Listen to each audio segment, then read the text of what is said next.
You know, in the Farmers Union, that we've really, as we feel, we've gotten to the people, and we've gotten a lot of people out. A lot of people have become interested. They come into this idea of collective bargaining. We see that because we have to compete on world markets, we have to, actually, we're never going to get a bigger price for our outputs. So we have to cut our inputs down.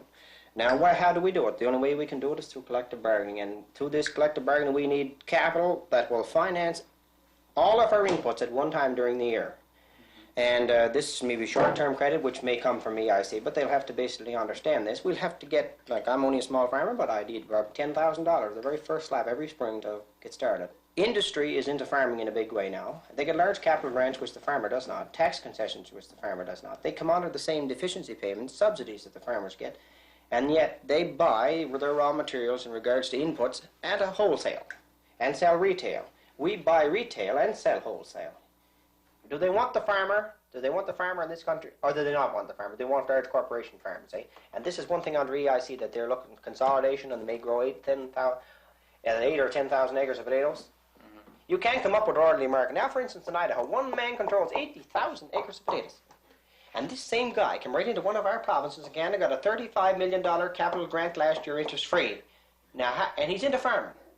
Now, how are we supposed to compete against a guy like that? Land consolidation and more intensive land use is of central importance to a more aggressive agricultural industry.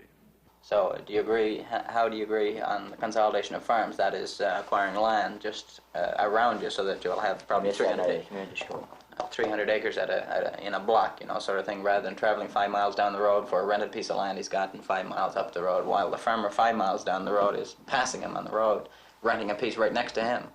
You know, in communities, you know what I mean? There's bickering between the neighbors, and the guy can't rent from his next door neighbor, but he rents 5 miles down the road. Don't forget this. There's a gimmick in all this too.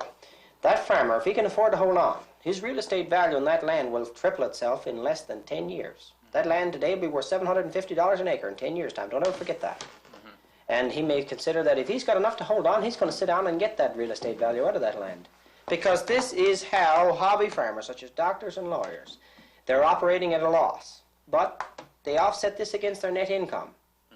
And then indirectly through capital gains, that within 10 years, what they've made a large sum of money through capital gains. Yeah. But yet they've operated at a loss. Well, we as farmers cannot do that. But they in return are taking tax dollars out of the consumer's pocket and putting less money into his pocket so we could buy our produce. And this is what goes on. And this is industry again. See, they're barking down the farmer's neck. The farmer has got to stand and fight.